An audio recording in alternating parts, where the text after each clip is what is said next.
Chapter 1. Where am I? I wondered, resisting the urge to use my multi-dimensional perception. The surroundings were blank and disorienting. Master has been teleported to Veldora's cave, right when you were reincarnated. Ciel's voice cut through my confusion. So, we really traveled back in time. Right when I met Veldora? I asked again, still processing the situation. Correct. The confirmation was reassuring, though I felt flustered.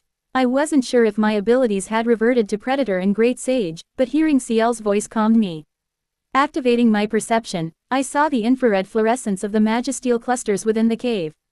The once dark, indistinguishable space transformed into a vivid, beautiful landscape. The air shimmered with a variety of colorful magicules, and the abundance of naturally growing hippocute herbs reminded me of my earlier encounters. Despite the temptation to harvest the herbs, I refrained. Last time, I had unknowingly wandered across the entire Great Jura forest, which would later become mine. This time, I decided to leave it to my agriculture officers once the time was right. For now, my focus was on finding Veldora. Walking through the breathtaking cave, I marveled at the scenery. I hadn't been able to truly appreciate it the last time, given my lack of absolute vision back then. I advise Master to be cautious if you desire a reality similar to the previous timeline.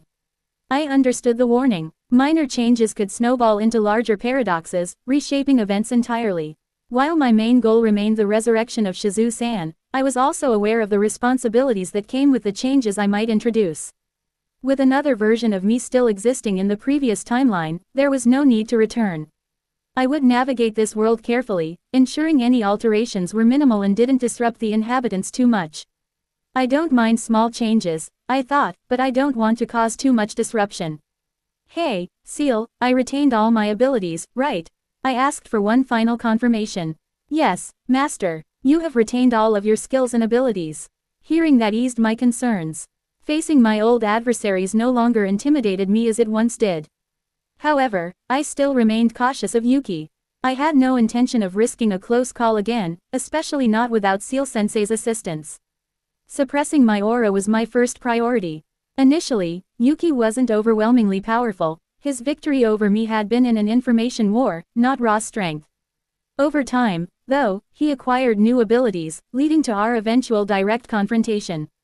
While I could easily eliminate him now, doing so would drastically alter the timeline. Assassinating someone as influential as Yuki might also turn me into an enemy of humanity. His popularity, especially among the unified Western human nations, meant his sudden death would undoubtedly cause chaos. So, my plan was to outsmart Yuki and defeat him without throwing the world into disarray. With the crucial information I had, patience and caution would guide my actions. Ciel, could you create Shizu-san's mask for me? I requested. The mask would help suppress my magicules, which tended to leak uncontrollably. It was designed for me too. Normally, Chloe's mask won't last a second against nihility energy. As soon as I donned the mask, 5 A-class monsters attacked me at once. I hadn't been allowing my magicules to flow freely, but I also hadn't completely suppressed them. They must have mistaken me for prey, assuming my magicule levels were near zero. With one blast of my aura, I decapitated all 5 monsters in an instant. My skills and knowledge had clearly grown. After just a few days of walking, I reached Veldora's cave, an impressive feat, considering it had taken me months or even years to get here the first time. Shifting into my slime form, I prepared for Veldora to see me as nothing more than a harmless creature. I maneuvered through his line of sight carefully. Come here, little one, Veldora's deep voice echoed throughout the cavern. There he was, the legendary storm dragon, perhaps a little too absorbed in his own delusions. Can you hear me, little one? Veldora continued, clearly talking to me. But I debated pretending not to hear him. Hey, he shouted, his tone growing impatient. According to my memory, I should reply. You're talking to me, aren't you? But this guy was getting ferocious right from the start. Yes, I'm talking to you. Now speak, Veldora demanded, his impatience growing. Easy for you to say. I don't even have a mouth. I retorted, fully aware that I was acting a little absurd. Still, I remembered that lying was a human skill I had honed well, and now it was coming in handy. Hey, Veldora shouted, clearly irritated. Shut up, Baldy, can't you see I'm busy praising myself here? I shot back, my sarcasm on full display. Baldy, how dare you call me Baldy? Ah, I see, I see. You've got guts. His anger flared, and with a loud shout, he caused the entire cave to tremble like an earthquake. Wah! His roar was so powerful that it dispersed the dense mist of magicules lingering in the cave. I'm trying to be nice here, Veldora grumbled, since I don't get many visitors. But I see you have a death wish. Yes, shut up already, you are loud. Though I have to act natural and make him believe I am indeed just a slime. When the cave became slightly visible after the thick magicules venting out, it was that scene of Veldora, imprisoned in open hollow corner bracket unlimited imprisonment close hollow corner bracket. It was odd seeing him like this again. Gah, a dragon, I exclaimed, playing up my fear. Foo, that's a good acting. Veldora smirked, clearly relishing the idea of terrifying me. Kuahahaha, that's right, I am the storm dragon Veldora, one of the 3 living true dragons of this world. Well, if you don't like it, I'm just gonna leave now. I've got tons of work to do. Why? Wait. That's not how this is supposed to work. Veldora protested, almost pouting. I prepared half a day for your arrival, and now you're just leaving. Sunere. Well, I already knew this side of him, but still. Please forgive me, mister. Can we become friends? I asked, trying to salvage the situation. Veldora blinked, visibly startled. What a ridiculous request. Friends with a lowly slime. Well, you don't have to if you don't want to, I shrugged, acting indifferent. He clenched his fist, and with a red face, muttered. Well, if you insist, I might consider it. Despite his fierce appearance, his bashfulness was almost endearing. I insist, I replied eagerly. Satisfied with my response, Veldora let out a thunderous laugh. Kuahahaha, very well, fear my presence, little one. We continued our conversation, just like before, despite me already knowing all the details. However, this is a crucial conversation between me and Veldora. I came from the future, after all. We talked about otherworlders, heroes, dragons, summons, and even demon lords.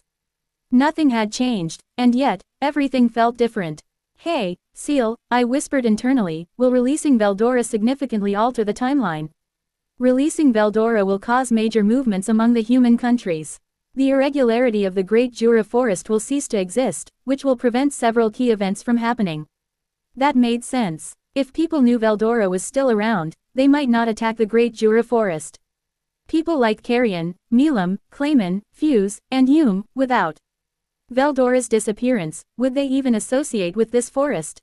But, of course, such a change would have far-reaching consequences. However, there are ways to prevent these alterations. Shall we proceed? As always, Seal-sensei had another brilliant solution, delivered casually, as if it were no big deal. What? Tell me, I demanded eagerly. Simply isolate Veldora and do not allow anyone to discover him. I can do that. I'm going to free Veldora now. Is that a problem? There is no problem. Alright, then. I turned to Veldora. I'm going to free you now, Veldora. For a moment, Veldora looked stunned. Really? This should be simple enough. Unlimited imprisonment was an ability of Ultimate Sariel, and I had already analyzed it through Chloe. Releasing Veldora was a piece of cake for me now. In my slime form, I reached out and touched the edge of the seal. The 300-year-old prison that Veldora couldn't dent shattered instantly. Veldora blinked in surprise, taking in his newfound freedom. What? I'm free now? He asked, clearly surprised and in disbelief. Yeah, but I need you to promise me one thing. One thing? He asked, his curiosity piqued. I crafted a secret base for Veldora, knowing full well the chaos he would cause if left to roam freely in the forest. With Ellen and the others likely to explore the cave soon, I had no choice but to keep him hidden. Letting him loose was out of the question, but I couldn't just imprison him either, so I devised a compromise. After releasing him, I granted Veldora a human form, not particularly remarkable, but good enough for him. He seemed genuinely grateful, which was a rare sight. The secret room I created for him was simple but cozy. It had a comfortable bed and 2 large bookshelves filled with shonen manga.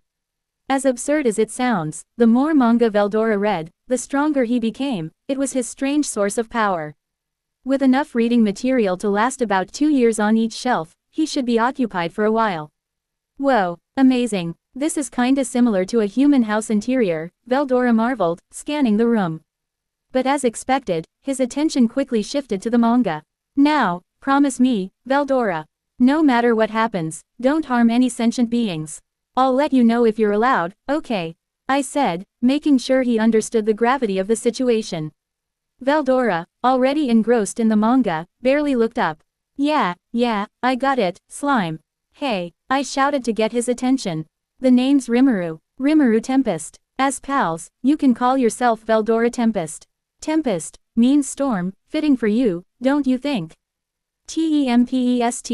Veldora Tempest, he repeated, his eyes lighting up with excitement.